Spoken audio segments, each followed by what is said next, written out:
briefly in starting here. Number one, I already posted the reading for this week on Brightspace. It is selections from chapters 6 and 7 of Tocqueville's Democracy in America, which is very instructive and interesting, as you will see based on the lecture today, which is going to try and sort of bridge a little bit of a chronological gap, because we've been essentially doing Enlightenment stuff from about 1750 to 1800. Our next thinkers, our next selections, though, aren't going to be until the 1830s and 40s. And then we'll have a nice little neat cluster of them. We have Tocqueville, we have Bentham, we have Mill, we have Marx, we have Engels. So we have a sort of another cluster, right? We had, I believe, 4 or 5, I think we might have had six thinkers here who we looked at. And now we have another, I think another 6 thinkers here.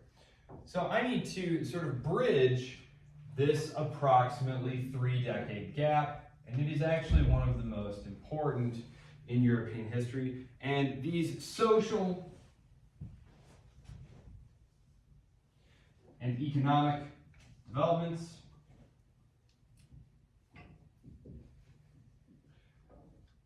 are going to have massive political implications, both in theory and practice. So, I'm always going to be trying to tie this back into political philosophy, but this will be one of those lectures where I talk a little bit more history probably than anything else. So, Brightspace, the readings, Alexis de Tocqueville's Democracy in America. If you have a question, I know that we don't all have the same book. I believe we're working out of 3 different versions of the same textbook. Not to worry. We are still far enough back in history where all of this stuff is available online for free. So, if for some reason you are missing, let's see, what's one of the random, I'll just pick one at random here. Chapter 7, Tyranny of the Majority. Basically, chapter 7, the chapters are broken down into a bunch of like sub-chapters. So chapter 7, if you're missing Tyranny of the Majority in your book, not a problem. Just go on the internet, type that in, boom. The whole thing is on there. But instead of scrolling through a bajillion pages, it's actually a very, very long text. Just type in the one that you're looking for so you can just right away have that. If you have any questions about the reading between now and Wednesday, please let me know.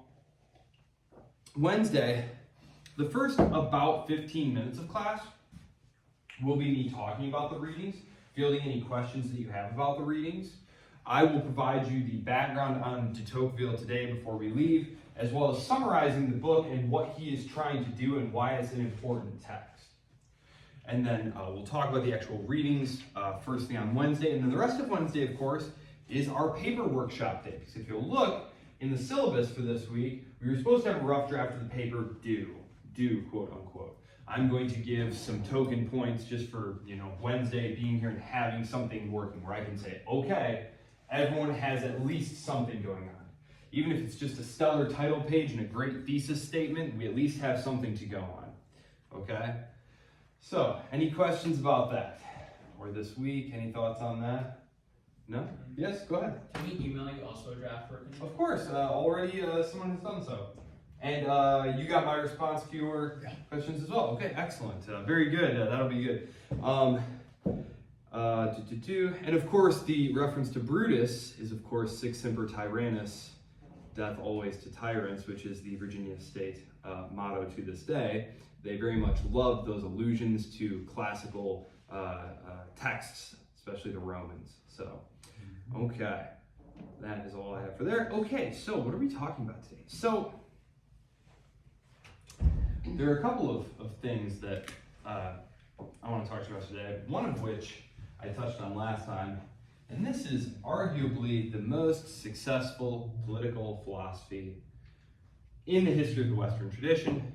It's not something, though, where there's any one writer that your book, one political theorist that your book includes who talks about this. And this is nationalism.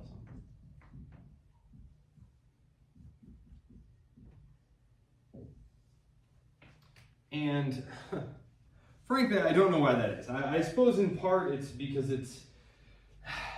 nationalism meant many different things.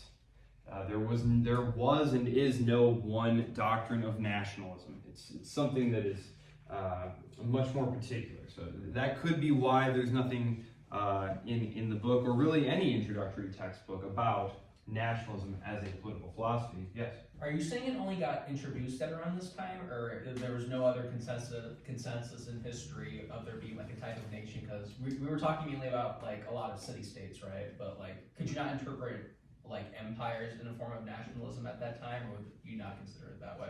Well, empires would be necessarily multinational, multi-ethnic. Remember, it's one of the reasons that Aristotle believed that a politeia couldn't grow too large. Because in order to actually have self-government, you have to have those blood and kinship and religious and linguistic ties.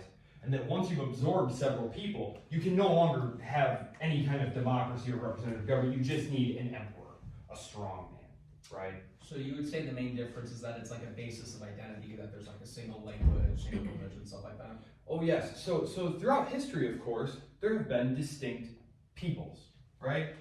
And there's actually a book that talks about this period as being one from peoples to nations.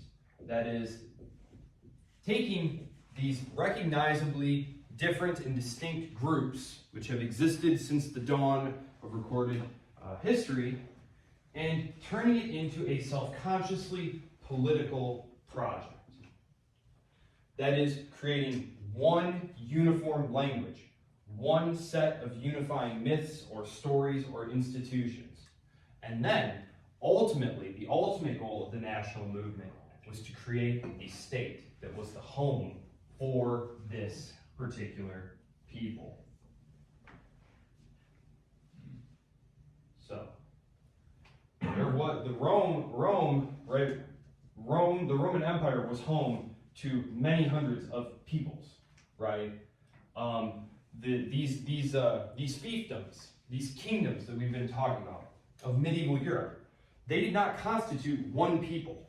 The Kingdom of France, as I said, was composed of Bretons, Gascons, Provençals. There were 30 different distinct peoples inside of France, but it didn't matter because he wasn't king of the French. He wasn't the representative of the French people. These were his personal possessions. And the various lords who owned these individual lands were bound to him personally, to his family. So this was all highly personalistic. Yeah. Would you say more so in like the modern context then, because you were talking about like a lot about diversity, but then would you say under that pretext that there's kind of like a consensus on identity? Would you say in the modern context it's more so like an assimilation to like a specific boundary of identity in the modern age? Or would you say that like the United States isn't even like a nationalistic nation at all? Well, not really I would say the United States is a highly special case, and I generally treat it separately. In fact, I wrote an entire chapter on a book that's coming out in January where I tackle the making of states and nations, and I deliberately say I'm not going to talk about the United States because it's a difficult one to talk about. And I mostly use the European states as examples. Yes, it is about boundedness. It is about defining. So it is the process of state making and nation making is exclusionary, right? It is a process of homogenizing what is heterogeneous. You mentioned Yugoslavia and the breakup of Yugoslavia. Inside of this large state that existed in the Balkans, it was called Yugoslavia. It was originally called the Kingdom of the South Slavs. That's what Yugoslav means. Yugoslav was a contrived identity that was created in the 19th century by scholars, and this is something that we're going to talk about here, is nationalism is going to become an elite project that will eventually be translated to the masses. And I talked about this a little bit at the tail end of the lecture on, gosh, what was it, last Wednesday? Is that right? Friday. It was Friday, yes. How when Yugoslavia broke up, you had these aspiring political leaders who, the way that they could secure their position in a very difficult spot was to pitch themselves as the representatives of Serbs or Croats or Bosniaks, etc. Right? And you are setting yourselves against all of these other peoples, right? Okay, so playing on things like ethnic ties, linguistic ties, religious ties.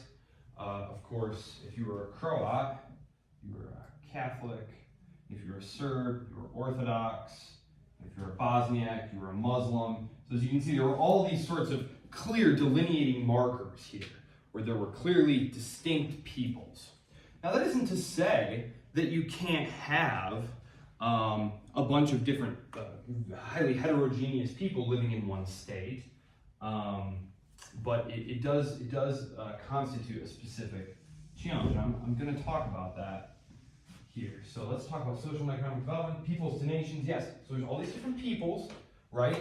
And the French people who overthrew their monarch and very self-consciously, again, this isn't a class on the French Revolution, but it's important to understand that there was an intensely deliberate process of describing who the French people were, right? Here's this assembly who have just basically proclaimed themselves the legitimate government of France.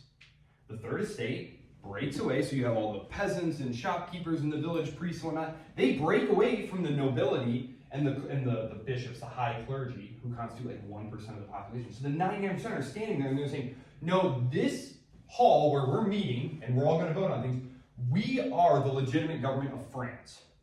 Okay, well, what does that mean? Who are the French? Well, you need to define them. Where do you get your legitimacy from as a representative of the French? And so they actually have debates about who are French people. What rights do they have? How do we then legitimately represent them? And a great example that I always like to use in this example is the Jews. Okay, because in medieval Europe and early modern Europe, the Jews were kept distinct, kept separate. Okay, now part of this was religious. They had killed Christ, right? It isn't until Vatican II in the 1960s that the Catholic Church officially said, okay, they're not guilty of deicide anymore. So there was a long history of pogroms and discrimination, and Jews would have to wear a special like symbol, like usually a star, and they would have to live in these ghettos, and they could only engage in certain occupations. Well, as part of this nation-making project, the people in the National Assembly said, okay, the Jews, what about the Jews? Are they part of the nation of France? And they said, look, there are no nations inside of France. France is the land of the French people. And so if they want to be Jews, they can go be Jews somewhere else. But if they want to be French, as individuals, they should be denied nothing. Any person of Jewish descent who wants to be a Frenchman should be allowed to be a Frenchman and simply move into our society. As a people, they should be denied everything. The Jewish people should not be allowed to be their own separate thing inside of France. But individual Jews who want to be French should be brought into French society. Adopt French language and customs, and this is something that, to this day, there's a very intense strain of civic nationalism in France, where, for example, they don't allow, they have a lot of like Muslim population here. They don't allow them to wear like the head coverings and stuff in the public universities and stuff. Like it's a strictly secular French nationalism where you can come from anywhere and they will literally culturally assimilate you into French society. Yes. What would you say the difference? Because you said I don't know if it was particularly like the founding of the American state where they had like a more loose immigration policy. Did the Americans have that same level of like assimilation and like commonality of ideology that the French had, or are you saying it would be more distinct? It was highly distinct. And in part, that was because there was no, think about how small France is, right? Think about how centralized control was. What you had in the Americas is you had a lot of cultural groupings where there'd be a lot of Scotch-Irish in this area. There'd be a lot of Germans in Pennsylvania, a lot of Scotch-Irish moving out into the Tennessee Valley, a lot of Catholics congregating around. So it tended to be very groupish, right? And again, remember, the federal government is not strong. It is not powerful. The federal government, the central government, in the case of the French revolutionaries, is extremely strong. And what are they doing? They're setting up public schools to spread the French language.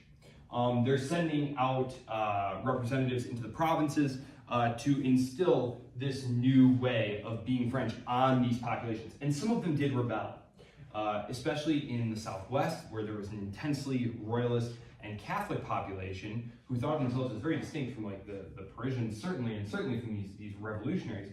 And so they literally fought like a civil war and put them down and killed them by droves. So that is usually what happens in these situations, is you have intense amounts of internal strife, fighting over what the nation is going to look like. Yes? Well, how's that any different from the Americans versus the Native Americans, for example? Because you're talking about, and then you also said specifically the Americans more created enclaves for themselves, and they didn't really integrate, but they just came here and they self-segregated themselves from everybody else, with regional differences and such. Mm-hmm. So when you're talking about assimilation of the entire French state to be a specific boundary, right? How would that be any different from Native American boarding schools? Although you would probably say that just came a lot later, or? Yes, that did come later, and I mean, eventually the U.S. government will create a network of public schools, and the public schools were created as a reaction against, frankly, a lot of the Irish and Italian Catholics who were pouring into the country. And the idea was we want to force them into these public schools where they will learn to be good Protestant Americans. The history of that is very interesting. So the fight against private religious schools, for example, and that takes place in the late 19th century is when that's going on. Okay, but you would say it kind of came in the same way, it just came a lot later, or it wasn't Yes. Okay. Well, again, we have to remember that originally you didn't think of yourself as an American. You thought of yourself as a Virginian, or a Carolinian, or a Georgian, right? There was no strong sense until the Civil War comes along. When people referred to the United States, they meant the United States in the plural. They meant that federation of states over there. They didn't mean one single entity. They didn't mean the United States in the singular. That's not something that comes along until after the Civil War. And there is an intense period of nation building that comes after that. There's lots of public monuments that are created. A lot of national holidays are created after that. The public schools are created after that. Lots of new federal departments that kind of standardize and hook everything together. We have the railroads now. So there is a nation-making process in the United States, but it comes later. It really does come later. In the case of the Europeans, though, what we had with the French Revolution was the mobilization of nationalism. Now, why was this important? Because you mobilized the masses. You said, we are your government. We exist to serve you, the French people. We represent your will. And they armed them. They armed them. This is critical because this is not something that's maybe terribly obvious to you, but prior to the French Revolution, when the revolutionary government in Paris started drafting hundreds of thousands of peasants and stuff into the army, the idea that you as a leader would arm your population to help you fight a war was nuts. You would never do that. They're going to turn those guns on you. Wars were fought by very small professional armies, officered by the nobility, usually with a fair contingent of mercenaries, usually Germans or Italians, sometimes Swiss. So they mobilized hundreds of thousands of French peasants, throw rifles in their hands. What did Napoleon always say?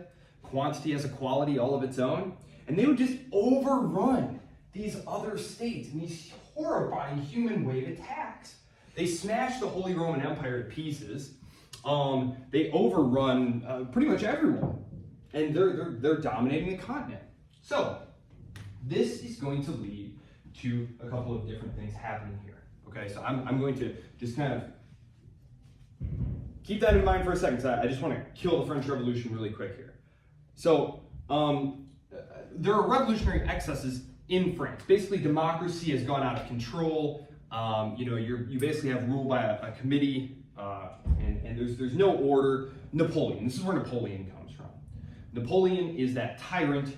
If you want to go back to your Greeks, who believed that too much democracy would lead to anarchy, which would produce the tyrant, the strong man. Napoleon is the strong man who reimposes order, right? But Napoleon was also a little bit obsessed with war, which you might know, and he also saw his legitimacy as very closely tied to his battlefield successes. And so even though the other powers, for example, had essentially said, like, look, we're cool with you, it's whatever, we can't really do anything about you at this point, he still wanted to continue fighting wars, even after he started suffering reversals, and they said, look, let's just end these wars. These wars are going to last essentially from 1792 all the way to 1815. This is a horrifying period of war.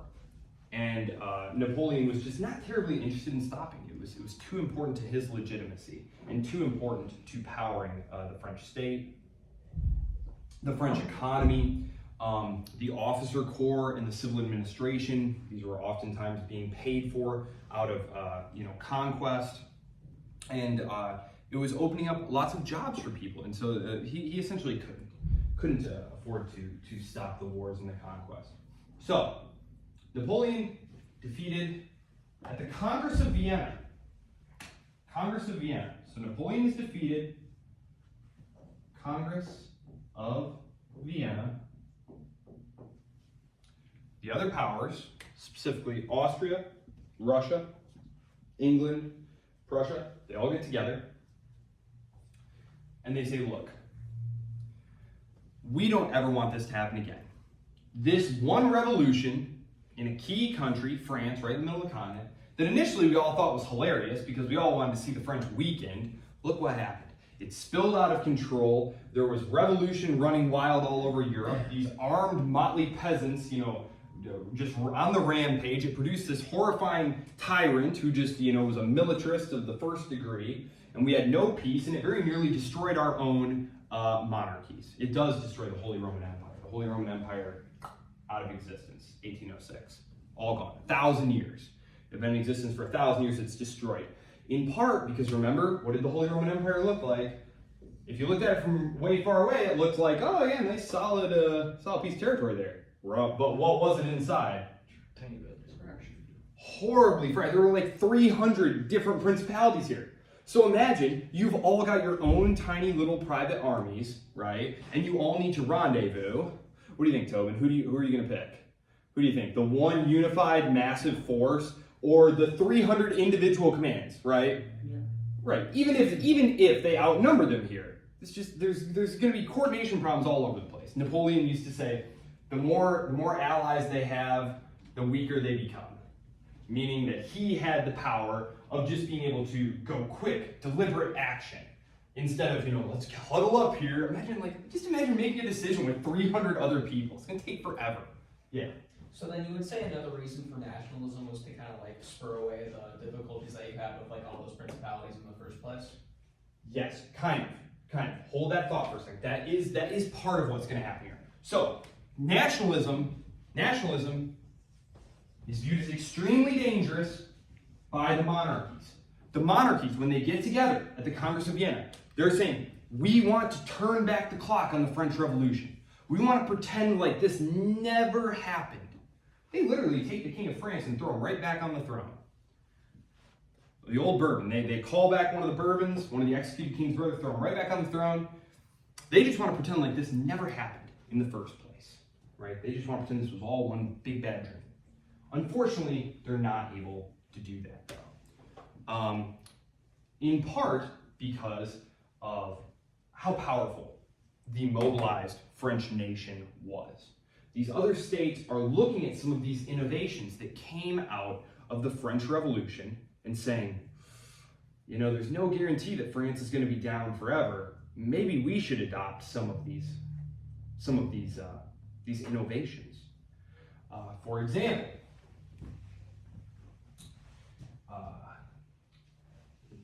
just real quick to go back to the French Revolution, one of the projects of the French Revolution was tearing down all the things that didn't seem to make sense, that were leftovers of the feudal order, right? So all those different little privileges, all those different little economic rights, they got rid of all of that in favor of one standardized set of rules and taxes and regulations for everyone, in order to gin up more commerce, right?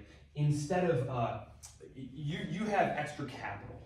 Under the old regimes, what you would do, instead of investing your capital in some sort of productive new shop or technique, you would use it to buy a title of nobility for yourself, which is not a productive use of money, right? It's literally just a title so that you can walk into court with everyone else and feel very fancy about yourself, right? It's not a productive use of money. The French get rid of this. Napoleon basically creates a whole new aristocracy to help him run the empire, but it's an aristocracy that's not based on blood, which is how the old order was based. Feudalism is all based on blood, right, and land and responsibility. The further back you can trace your lineage, the better. Napoleon's aristocracy is based on merit and on service to the state. So you don't get to be in charge of the treasury just because your great-grandpa was my uncle's best friend's brother. I mean, you get to be in charge of the treasury because you've shown that you know how to handle the finances better than anyone. And you can fire and hire anybody you want, you know, as long as things are running correctly. So these are rationalizations of the state apparatus that make it more powerful. And so these other states are looking at all these innovations and saying, you know, guys, it seems to me like we fight a lot of wars with each other, and we're probably going to fight some more wars in the future. It might be a good idea to adopt some of these. Yes? Why? Okay, so I understand that the French Revolution was bad. They went around and killed people. But, like, the idea that you just said of, like, you know, thinking about things more rationally, like, why did they want to turn the clock back on those innovations as well? Oh, why did the ruling class want to do that? Well, think about who is making the decisions in Russia, Austria, the German states. It's the aristocracy and the king. They don't want these old privileges to go away. Mm-hmm. These are their privileges. Yeah. They don't want a bunch of grubby commoners coming up, a bunch of upstarts. This is going to totally revolutionize society, and it does. It does. This is a very good book. It's called The Age of Revolution, right here. I'm going to actually read you a couple of quotes from it here shortly. But he talks about the two revolutions that were occurring simultaneously. Number one, you had the French Revolution, which was a revolution in government, in terms of rationalization, in terms of democratization, right? In terms of mobilization, mobilizing the masses. So something you never did. You know, when the English aristocracy was fighting all their civil wars, you would never turn to the masses and try and rile them up and arm them against your opponents. You know, everyone knew that. You don't do that. We just keep this nice between ourselves. At the same time, you also had the Industrial Revolution going on. The rise of the merchant and industrialist class. Remember, I said these are the guys who are increasingly creating all the wealth. Remember, we have the pyramid. We have our socio-political pyramid. And you've got the king and the clergy and the aristocracy right up here, right? And they have all the political power. All political power. But where is all the financial power increasingly? Mm-hmm. It's up here at the top of what in France was, of course, the third estate. But they have no political representation. But they're getting wealthier and wealthier and wealthier as the Industrial Revolution is getting underway here. Of course, it starts in England and then spreads to the rest of the continent. Industrialization makes a lot of different things possible. Number one, it makes fielding incredibly large armies possible. Think about what you need to field an army of several 100,000 men. Well, you need weapons for all of them, munitions, cannon, you need boots, tents. I could go on. You need an industrial process. You can't just have a couple of shop workers in Paris, hand doing all this stuff. No, you need an industrial process that's going to be able to produce this stuff in large volumes. And again, survival. Survival is propelling this. Europe's history is one of war. And so if one of your opponents gains, for example, an economic edge, an industrial edge, that edge will translate into an advantage in what?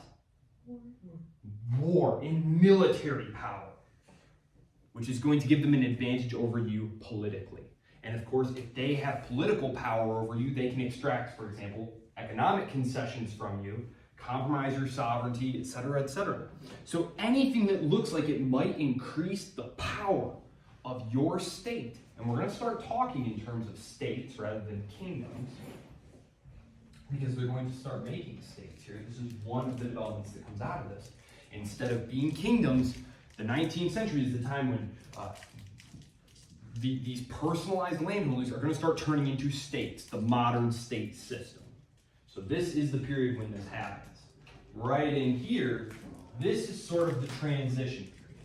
Because as I said, the people who are on top at the end are the same people who are on top at the beginning, and they're highly resistant to this stuff. Initially, the Congress of Vienna sets up a system whereby the goal is for all of these powers to help one another police their own populations. This is a critical point. Between 1815 and, what is it, 1847? I think it's 57. 1815 to 18, I want to say it's 1857. I'm going to look just to be sure. It's like 40 years of no war. There's no war between any of the major European powers until the Crimean War, which I'm blanking now whether it's in the 1850s or the 1840s, but I'm going to erase some of this stuff so I can write more things. The Revolutionary Wars and the Napoleonic Wars had convinced these crowned heads that the worst thing that could happen was war. Okay? So they decided with this Congress system, we are not going to fight wars with each other because it is socially destabilizing, because it is going to require us to mobilize the masses for combat, right? This is how they defeat Napoleon. Napoleon is defeating army after army after army. Well, eventually these other powers start arming their populations and creating armies that look more and more like the French army. This is one of the reasons that Napoleon is ultimately defeated. Now, there's also a lot of social discontent when these soldiers come back home. And so there's going to be a lot of internal revolution, even in Russia, which Russia is a total autocracy. I really don't talk at all about Russia in this course, but Russia has no representative government. It is a total autocracy. It's called the Decembrist Revolt, and it's officers, it's liberal officers who had been exposed to these ideas while serving on the continent in France, who attempt this very botched, mutiny. It's a total debacle, but even in Russia, but it happens in Spain. In Spain, guess who the Spanish monarch calls in to put down this rebellion at Cadiz, the port of Cadiz? They call in the French. The newly reinstalled French Bourbon monarch picks up the phone one day, and his fellow monarch over in Spain is like, the revolutionaries, they're coming for me. And he's like, I'm on it. And he sends an army over there to crush them. When there's an uprising in Poland, the Russians come over and smash that down. When there's an uprising in Hungary, the Austrians call on the Russians to smash that down. So it's all these crowned heads of Europe trying to keep down these new nationalist, liberal, sometimes even socialist revolutionaries. Okay? So this is the attempted Congress system. It's called the Congress system.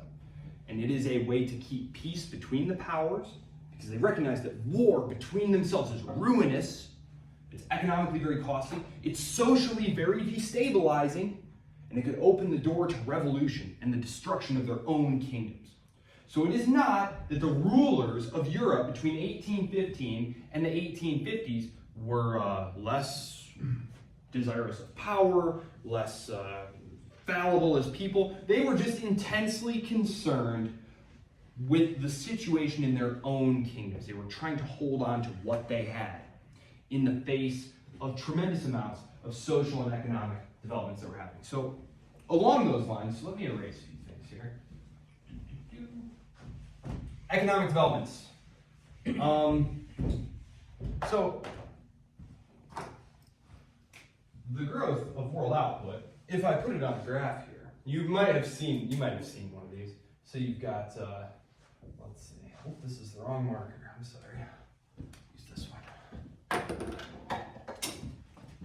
So if we're in the year 1000 here, and this is the year 1900, and this is world GDP. You can look this up for yourself if you like. It looks pretty much like this.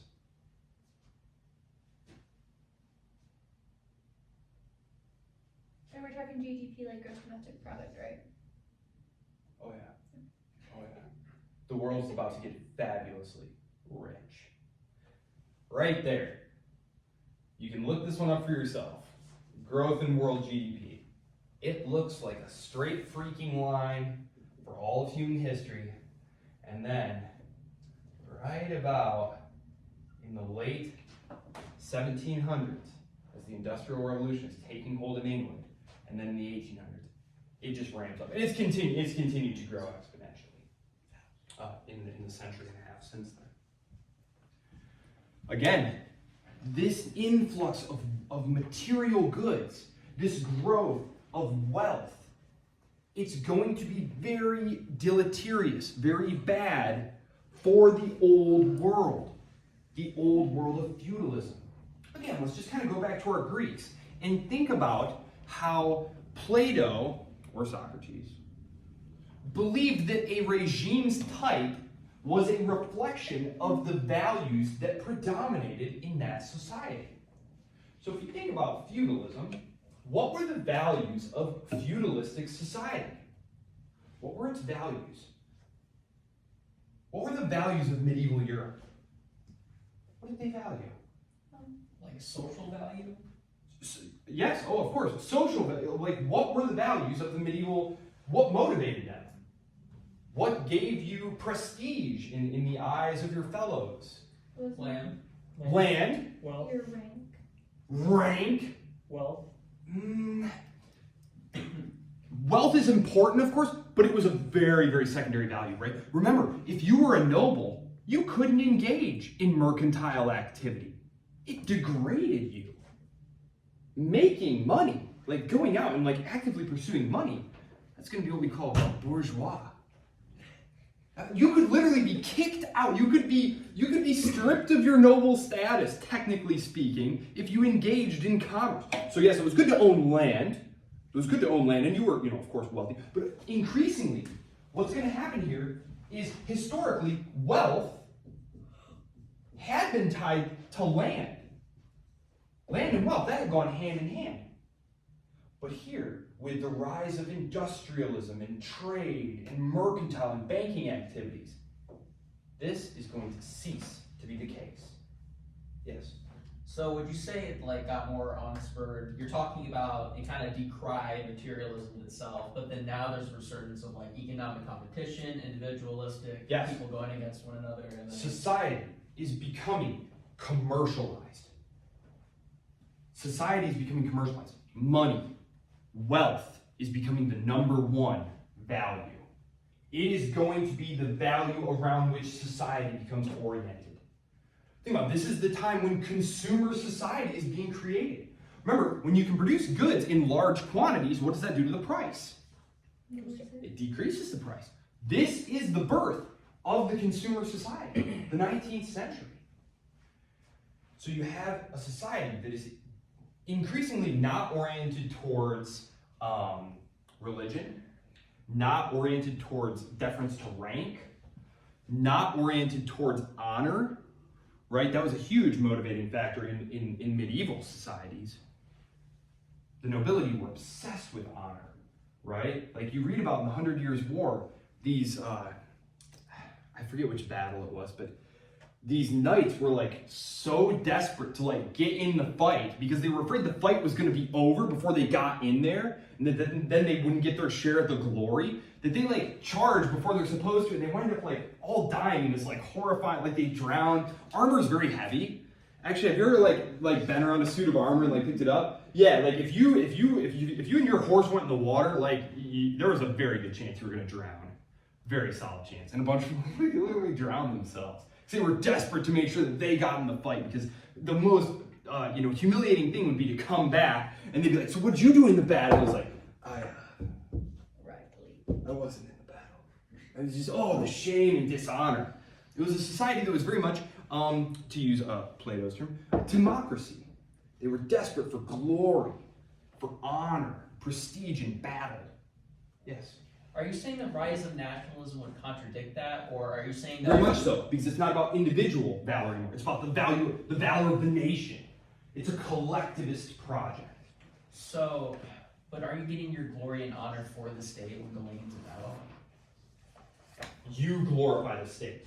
Yes, you glorify the state. But you're saying that in itself is that's more individualistic because it's a case by case. We also aren't there yet.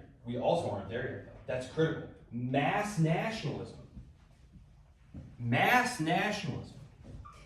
is something that is not going to be part of our story until really after the 1850s. It's going to be the 1860s and beyond, in the run-up to World War I, when nationalism will become a mass project. Because elite nationalism. What is elite nationalism? Okay, so yes. Before we get onto elite nationalism, do you think that, like, in your opinion, nationalism strengthened or weakened the countries compared to like their like previous kingdoms and like stuff like that? If that makes sense. It made it unquestionably more powerful militarily. Just think about what a medieval army looked like, or an early modern army looked like. The British Army was a handful of your officers and small contingents. A lot of times they'd be impressed into service, guys who had been thrown in prison or something. Like, they tended to be kind of the bottom rung of society, forced into service. Discipline was horrible. Like, you'd be whipped for like the most minor infractions. Yeah, it was bad. It was not great. And you were serving a king, right?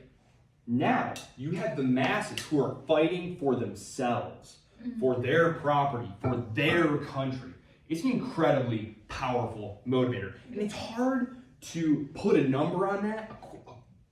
Clausewitz writes his book about war after this, and he talks about it because he saw these revolutionary Napoleonic armies in action. And he said, look, I can't give you some sort of, metric by which to describe this, but like, French soldiers fought harder. They were maniacs. They were full of just, ardor for fighting on behalf of, the fatherland. That was not like fighting for the fatherland. Like, that's all language that will be developed in the course of the 19th century. Yeah. Like, you were fighting for your king.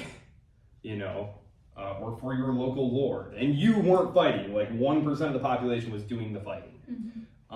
So it's very different. Okay. And the reason that mass conscription, mass armies, the reason all this stuff happens is in part that competition. If your neighbor's doing it, your neighbor seems quiescent now, says, oh, that was all just like crazy, I'm never gonna do that again. What if they do? Yeah. Right? Building up an industrial base. This requires a powerful bourgeoisie commercial class who's going to be a pain in your butt. You need them to arm up your soldiers to be able to fight. But as they grow more powerful, they're also going to want a voice in government. So these crowned heads of state are in this horrible dilemma here. They're trying to keep things the way they were, but so much has changed socially and economically that they can't.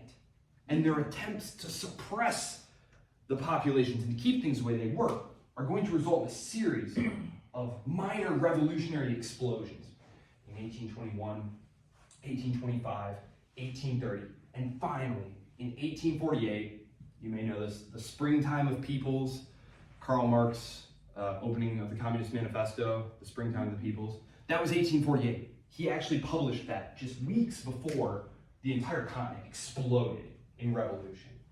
from France to the Kingdom of Naples to Switzerland to all the different German boroughs. The city of Vienna was taken over by an armed mob. You know, the Hungarians were on the loose.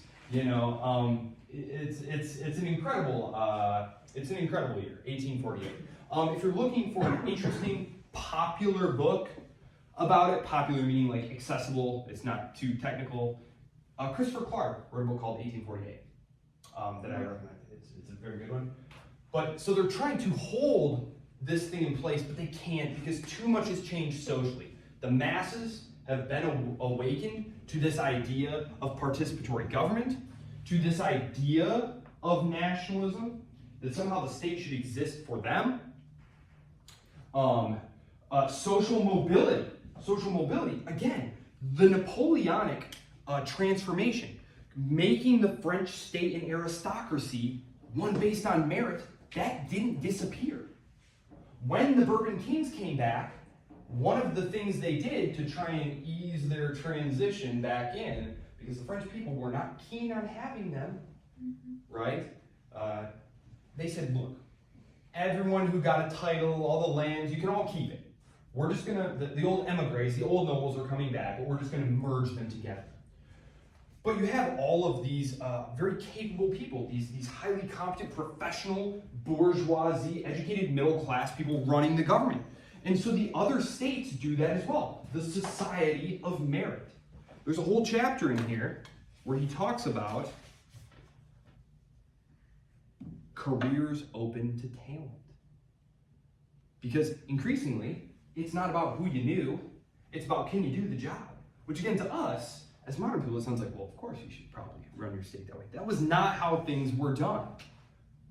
That was just not how things were done. So, these are the things that the powers are pushing back against. Socially, this goes hand in hand with economic developments. The world is growing rapidly richer. You need these industrial bases to be able to fight wars, which even though they don't want to fight wars, they are aware that war could happen. I'm going to read you a couple passages here on nationalism, just to kind of give you a taste of what's going on here. So elite nationalism, which I started talking about here, elite nationalism. Remember, these kingdoms, there wasn't one people. There was no German people. There were Württembergers, Bavarians, Saxons, Bohemians, which technically the Bohemians, most of them thought of themselves as Czechs. Yes? If there wasn't like a German people, where did the idea of the German state come from? Is it like a linguistic thing? Because I know that even though they had like similar languages, they weren't like they didn't speak the same language. Right. So the idea of the German state, again, this is why it's my favorite period of history to study, is basically the intellectuals, and when I say like the elite, I'm talking like 1,000 people. In Germany, the most educated country on the continent, there were 1,500 university students in the whole of the area that is today Germany.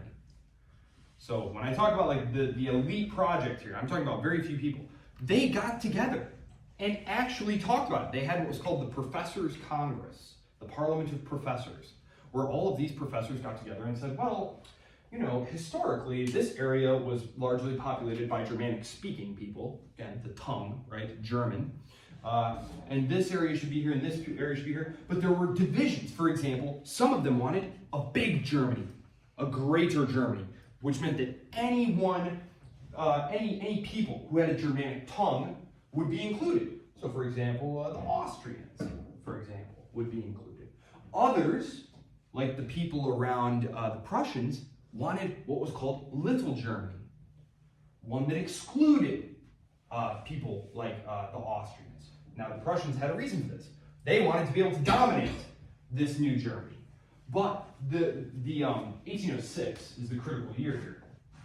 In 1806, this is when the Holy Roman Empire of the German nation, right? The Holy Roman Empire of the German nation, it meant that there were all these affiliated Germanic peoples who were in this one entity that was 1,000 years old. They never had to think about making something new, and it was a highly decentralized political structure.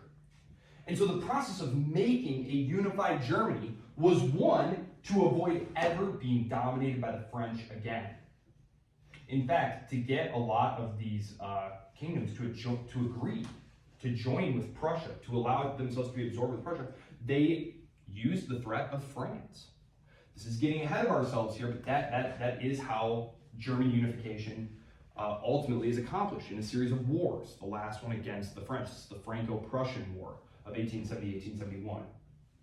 So you're saying that it was mostly the entire creation of the German state was curated by a handful of individuals that were highly educated. So you would say the basis of the commonality links tended to like artificial things like your tongue. There's no like assertion of like common value or common virtue or something like that in the general will?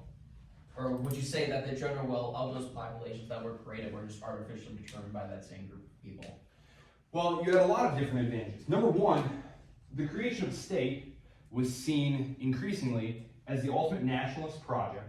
And it was also seen as a way to safeguard your people, your nation, by having it inside its own state. It was also a way of increasing the wealth of your state. So in the case of the Germans, they had created what was called the Zollverein. It was a free trade zone that linked all the German states, most of the German states, together. And so the advantages of being part of this massive German economic area were very, very attractive. The idea that, well, we'll get rid of all these tariffs and things, we'll just have like a big free trade zone, like we're all one big state anyway. That was very attractive. Number two, the threat. And again, Bismarck, the guy's name was Bismarck, he played on the idea of a French threat. That right next door are those French, and you never know. They preyed on us in the 30 Years' War. They preyed on us during the Napoleonic era. And wouldn't you know it, they'll be back. And actually, Napoleon's nephew takes power in France. And so, he's able to be like, oh my God, there's another Napoleon over there. You better quick take shelter under this comfortable Prussian umbrella that we're creating here, Super Prussia. But that's getting ahead of ourselves. We're still at the point of formulating. You need to formulate a nationalist program. For example, the Italian nationalists are looking at this place where it's like, okay, we've got a Kingdom of Naples, we've got a Republic of Venice, Republic of Genoa, Kingdom of Piedmont, Papal States. It's a mess. There's no Italian nationalist program. So what do? You write one up. This is what Italy would look like. This is how it would be run. It's a big talking shop. And you have disagreements about how this or that should look. But that happens all over the place. So you have a German program. You have a Polish program, which of course there's no Polish state at the time, but you have eventually a Yugoslav program. So it's an elite activity that they then disseminate to the masses. And this is why language comes to be so important. For example, the language of the Hungarian Diet, the Hungarian parliament, which was dominated by the landowning class, the language that was spoken in that parliament was Latin. Until the 1840s. Latin is a language that is only spoken by the elites, right? So when you go to tell the masses what you're going to do, what your program for them is, you need to speak it in a language that they understand. And this is why common language becomes so important, right? And so when, for example, the Hungarians start making their own land, they go through an intense process of what's called Magyarization, which means that if you live here, you speak Hungarian, period. You're part of the Catholic Church. There are no ifs, ands, or buts. So people look at the state of Hungary today. Viktor Orban is the leader there. And they say, and other Europeans, like to criticize him, say, oh, he's so, exclusionary and stuff. Like he's just the latest in a long line of Hungarian leaders who believed and acted in this way. So the elite project translating to the masses. This is going to be something that happens after the 1860s. Okay, and increasingly, what's going to be happening here is instead of being a process by which the people are sort of liberated and, democratized and stuff, it's going to be seized upon by the crowned heads. After 1848, they realized, we can't keep a lid on this stuff anymore. even though the revolutions of 1848 see blood in the streets, lots of fighting, at the end of it, all the crowned heads of Europe have been able to stay on their thrones. In the case of the Austrians, they had to call in the Russians to help them put it down. In the case of the French, there's going to be a short-lived republic, but Napoleon's nephew will very quickly overthrow it and create the Second French Empire. So it's basically, you know, all crowned heads again. After that, what they're going to do is they're going to seize on mass nationalism and present themselves as the embodiment of the nation.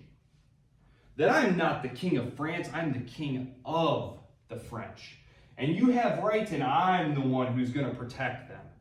And I'm going to protect them from who? From all of our neighbors, right? This is going to kick off the period of very intense political competition between states that culminates in World War I. It is a very dangerous period that's fraught with small conflicts. But again, it's using nationalism as a legitimating device for these crowned heads. There's actually a lot of literature on this now that views the outbreak of World War I as a function of public opinion. For example, that the Tsar felt like he couldn't back down because the public would be too outraged. They might overthrow him if he didn't take a hard stand in the Balkans. That Kaiser Wilhelm in Germany was afraid of a democratic revolution as well because his government wasn't providing all of the glorious acquisitions and power that he had promised Germany. That the German people were chafing. Why aren't we getting what we thought, what the king promised we were going to get? You know, maybe we just need a more dynamic, democratic government. So, again, this is an incredible period of transformation. You have, so the big things that I would emphasize, the rise of nationalism. I'm going to read this to you here real quick. Let me find it here. Just to give you a taste of what nationalist ardor was like. I'm going to give you a nice direct quote. So this comes from the program of Young Europe. So basically there were all these secret societies, Young Italy, Young Poland, Young France, and these were the revolutionary societies who were going to create these revolutions that would hand the governments over to the people. Every people, meaning every nation, remember we talked about peoples being turned into nations. Every people has its special mission, which will cooperate toward the fulfillment of the general mission of humanity. And that mission constitutes its nationality. Nationality is sacred. 1834. So this is an important quote for one reason here. Initially, nationalism is going to be seen as a universalist ideology. Meaning that whether you're a German nationalist, whether you're an Italian nationalist, whether you're a French nationalist, we're all in it together against these kings and nobility who want to continue to rule us in the interest of themselves rather than in the interest of the people, of the nation. And our job is to collectively throw them off. Nationalism is going to become particularist over the course of the century and is going to be seized upon as a method of social control by the ruling elites. Do you think that mirrors modern day opposition to the European Union, like nationalist nations? Oh man, that's a, let's see, I have 30 seconds. How do I answer this? Gosh. Yes, nationalism is still very powerful in some of these states. I think it's worth remembering, though, that in part this came from just how ineffective the European Union has been, right? It's not like the European Union was formed and Europe just zoomed off, right? Like since the creation of the European Union, Europe's growth path has been far below trend line of what it was. And so, on the one hand, I don't know. I mean, maybe if the European Union had been a smashing economic success, there would have been less resistance to it. At the same time, though, it's not like the United States, where when the federal government wrote them all together, over the course of the 19th century, these states hadn't existed for a long time. Like even a state like Virginia or Massachusetts had only really existed for like 150 years, you know, colony. A lot of the states were like basically brand new. Michigan, you know, formed in like the 1830s. France has existed for a long time. The French think of themselves as highly particular people. It's a deeper cultural tradition, a deeper history. Like, what is the history of Michigan 250 years ago? There isn't one, right? There's just not that deep-seated sense of place and of sovereignty and of particularness that exists over in Europe. And if you listen to like Winston Churchill in the aftermath of World War II, he says, we need to create a United States of Europe, and that Europe will be born when Englanders say our Warsaw, when Italians say our Barcelona. That's not exactly what, but he was basically saying like, when Europeans everywhere start to think of all Europe being their place, that's when Europe will be born as a single political entity. And that's still just not the case. And I don't know that that will be. So, de Tocqueville. I will talk to Tocqueville when we meet next. Point being, he is an aristocrat. He is part of the French aristocracy. And he's going to America at a time in the 1830s when these crowned heads are very nervous about democracy. They're terrified of democracy. They don't want democracy. And so he's going to the United States, who are experimenting with Jacksonian democracy. One man, one vote, right? Of course, it's only white men, but no women, but it's democracy. It's radical. This is crazy talk, you know? So he's going there to report back, you know, well, here's what I saw. You know, how afraid should we be? And while he has some very positive things to say about America and about American democracy, his outlook is ultimately somewhat bleak, as you will see. So, okay, so that's how democracy in America fits into this. That's why de Tocqueville, this French nobleman, is strolling around America taking notes during the period of Andrew Jackson. He's going back to report to all his fellow nobles about, well, here I saw democracy, and here's what it looks like, and here's its good parts and its bad parts, and here's where I think it's going to go. And it's actually a very prescient text in many ways. So I hope you enjoy the reading certainly. Okay? If anyone needs anything, please email me. And then we will come prepared to chit-chat about democracy in America on Wednesday and do your papers. Question away. So I here's the first. Okay? I just want your opinion on something. Would love to get my opinion on it. So I think you probably saw what the topic is, like comparing Mhm. Plato, Aristotle, Cicero, I love and it. their ideas. Yes? I just don't know because they have so many ideas. Mhm. I don't know if I should use them all or just use certain